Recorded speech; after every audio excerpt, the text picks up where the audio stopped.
let us come to know about the rotation. The spinning movement of the earth on its own axis is called rotation. The earth takes 24 hours to complete one rotation. इसने बताया है rotation के बारे में. देखो rotation क्या होता है बेटा, the spinning movement of the earth. Spinning होता है घूमना, घूमती है, ठीक है. कैसे? ऑन इट्स ऑन एक्सिस, यानी जब वो अपने ही अक्ष पर घूमती है. फॉर एग्जांपल जैसे ये इरेजर है, जब ये ऐसे अपने ही अक्ष पर घूमती है, ठीक है, यहाँ से कहीं मूवमेंट नहीं कर रही है ना, ये एक ही जगह पर ऐसे घूम रही है, तो अर्थ भी हमारी ऐसे ही मूवमेंट करती है बेटा, ठीक है. तो इसको हम क्या कहते हैं? इसको हम कहते हैं रोटेशन. और ये एक रोटेशन जो ये वाला सर्कल है, इसको कितने टाइम में कंप्लीट कर लेती है? वन रोटेशन कंप्लीटेड कब, कितने टाइम में? 24 hours. Okay, the earth is completed one rotation in 24 hours. अब इसका इफ़ेक्ट क्या होता है? Effect of rotation. The rotation of the earth causes day and night. When the earth rotates, only one part of the earth faces the sun. अब देखो इसने क्या बताया है? इसने बताया है कि जो हमारी अर्थ है, the rotation of the earth causes day and night.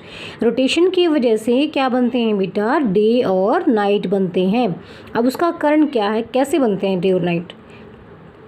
Okay, When the earth rotates, जब अर्थ रोटेट करती है, यानी जब अर्थ ऐसे इस डायरेक्शन में घूमती है, ओके, इस डायरेक्शन में घूमती है, तो only one part of the earth faces the sun. देखो ये दिखाया हुआ है, जब ये घूम रही है, मूव कर रही है, ओके, मूव कर रही है, तो जो ये वाला जो ये सन है, इसका सिर्फ एक पोर्शन जो हमारी अर्थ है ना, अब उस तरफ तो क्या है? डार्क दिखाई दे रहा है, और इस तरफ क्या है? लाइट. तो जैसे ही ये जो घूमते घूमते जो भी एरिया सन की तरफ आता है, वहाँ तो डे बन जाता है, ओके, और जो सन से छुप जाता है वहाँ पर नाइट बन जाती है. Okay, other part remains away from the sun. एक पार्ट तो कहाँ रहता है? सन के सामने, और दूसरा उससे छुपा हुआ. The part that faces the sun receive sunlight and has day while the other part is in darkness and as night. जो सन की तरफ होता है वहाँ डे होता है, और जो सन से छुपा हुआ होता है वहाँ डार्कनेस होती है, यानी नाइट होती है. As the earth rotates from west to east, the sun seems to rise from the east. ठीक है, इस यही कारण है कि वो इससे निकलता है. This is the reason why places in the east get exposed to the sun first. और यही कारण है कि जो हमारे ईस्ट वाले एरियाज़ हैं वो सन के एक्सपोजर में सबसे पहले आते हैं. Hence their time is ahead of the time in places in the west. और क्या होता है उसके बाद फिर वो वेस्ट में जाता है. सम of You may have friends or relatives in other countries and found it was night there while it was daytime in India. आपने कई बार अपने दोस्तों को या रिलेटिव्स को, यानी सगे संबंधियों को जो कि दूसरे देशों में रहते हैं, उनको कहते हुए सुना होगा कि वहाँ पर नाइट होती है जबकि इंडिया में दिन होता है. Now you know how this happens. अब आपको पता चल गया होगा ऐसा कैसे होता है. Then we come to know about revolution. When rotating on its titled axis, the earth also moves around the sun on a fixed path. This fixed path is called the orbit. देखो, अब हमने पढ़ा था rotation में क्या होता है बेटा? रोटेशन में जो अर्थ है वो वेस्ट टू ईस्ट घूमती है, ठीक है, वेस्ट टू ईस्ट तो घूमेगी अभी भी. देखो अब क्या कर रही है वो, पहले तो वो ऐसे एक ही जगह पर घूम रही थी, लेकिन अब क्या कर रही है? वो ऐसे घूमते यहाँ पे 24 आवर्स के लिए कंप्लीट किया राउंड, फिर आगे चली गई, फिर कंप्लीट किया, फिर आगे चली गई. और बीच में कौन है बेटा? बीच में है सन. जस्ट लाइक दिस, बीच में है सन, और सन के चारों ओर देखो दिखा रखा है यहाँ से पहले घूमते फिर ऐसे आ गई, फिर घूमते ऐसे ही पूरा चक्कर करती है. कितने टाइम में? और ये जो एरिया है, ये वाला जो एरिया है बेटा, जिसमें जो हमारी अर्थ है वो सूर्य के चारों ओर मूव कर रही है, सन के चारों ओर, सन के अराउंड मूव कर रही है, उस एरिया को कहा गया है एक्सिस. ठीक है, और जब अर्थ ऐसे अपने ही अक्ष पे मूवमेंट करती है, तो ये जो एरिया होता है उसके मूवमेंट करने का, ठीक है, उसके मूवमेंट करने का, उस रास्ते को, उस पाथ को कहा गया है axis. So it is clear the difference between axis and orbit. Okay, the earth completed one revolution in 365 and 1/4 days. जो हमारी अर्थ है वो रिवोल्यूशन, ठीक है, उसको क्या कहा, जब सन के चारों ओर चक्कर लगाती है तो उसको हम रिवोल्यूशन कहते हैं, और जब अपने ही अक्ष पर घूमती है उसको हम रोटेशन कहते हैं। रोटेशन करती है 24 आवर्स में कंप्लीट, और रिवोल्यूशन करती है 365 एंड 1/4 डेज।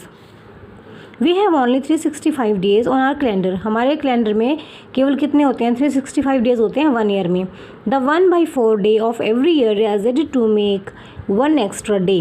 और इसने क्या बताया बेटा कि जो 1/4 डे है जो हर साल ऐड हो जाता है, किसमें ऐड हो जाता है, हमारी जो अर्थ है वो रिवोल्यूशन करती है तो उसमें ऐड हो जाता है, तो चौथे साल वो पूरा एक दिन बन जाता है।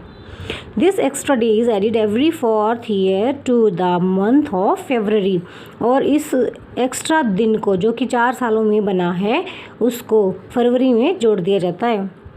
Hence February has 29 days every 4th year instead of 28 days। इसीलिए जो फरवरी है, फरवरी में 29 दिन यानी 29 डेज़ होते हैं हर 4th ईयर के बाद, यानी हर चौथे साल के बाद, किसकी बजाय 28 डेज़ की बजाय। A year with 366 days is known as a leap year. और वो साल जिसमें 366 दिन होते हैं उसको लीप ईयर के नाम से जाना जाता है। The year 2016 is a leap year. 2016 क्या था, एक लीप ईयर था। Calendar calculate and tell when the next leap year will be. Calculate करो और बताओ कि नेक्स्ट लीप ईयर कब होगा। All the other planets of the solar system also move around the sun in their own orbits. जो sun के जितने भी हमारे ऑर्बिट्स हैं, प्लैनेट्स हैं, वो सभी क्या करते हैं बेटा, सन के चारों ओर मूव करते हैं अपने अपने ऑर्बिट्स पर। The time taken to move around the sun varies depending on their distance from the sun। और जो वो टाइम लेते हैं सन के चारों ओर मूव करने के लिए वो डिपेंड करता है किससे, उनकी दूरी पर जो कि सूर्य से है। अगर बिल्कुल पास में है तो वो कम टाइम लेगा, ज़्यादा दूर है तो वो ज़्यादा टाइम लेंगे। Do you know that moon also revolves around the sun, around the earth, around the earth. क्या आप जानते हैं कि जो मून है वो भी, यानी हमारा जो चांद है वो भी अर्थ के चारों ओर मूव करता है। It takes little more than 27 days to complete 1 revolution. Okay जी, ये क्या करता है, 27 डेज से थोड़ा सा ज़्यादा टाइम लेता है अपने रिवॉल्यूशन को कंप्लीट करने के लिए। A year with dash days is called a leap year, 366 days. Okay, effect of revolution. Now we come to know about the effect of revolution. The revolution हमने पढ़ा था, we have learned the effect of rotation. Okay, rotation की वजह से क्या बनते थे बेटा, डे और night. Now let's we come to know the effect of revolution.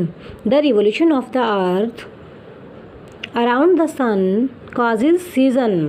Revolution की वजह से क्या बनता है, सीजन बनते हैं। When one part of the earth faces the sun the other part is away from the sun. जब एक जो हिस्सा है वो सूर्य को फेस करता है तो दूसरा क्या हो जाता है, उससे दूर हो जाता है। The part of the earth that faces the sun experience summer while the other part experiences winter. जो एक हिस्सा है जो सन के चारों ओर है वहाँ पर क्या होती है बेटा, वहाँ पर समर होती है, और अदर पार्ट में क्या होता है, विंटर होती है। There are 4 main seasons. How many main seasons are there? There are 4 main seasons, summer, winter, spring and autumn. When the northern hemisphere experiences summer in June, the southern hemisphere experiences winter at that time and vice versa.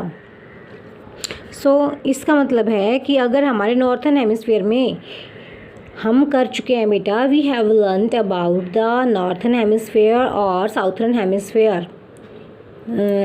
Equator is divided the earth to equal parts. So northern parts we come to know about the northern hemisphere and the southern part is known as southern hemisphere. Okay, so अगर northern hemisphere में गर्मी है जून में तो southern hemisphere में क्या होगा बेटा, विंटर होगी। ठीक है, so see diagram on the next page to observe how revolution of the earth and the sun causes season. So this is your picture. So we have completed our chapter third. Okay, so I hope you understand the chapter very well. So please subscribe my channel, like my channel, and hit the bell icon. Thank you. Have a nice day. Bye bye. Take care.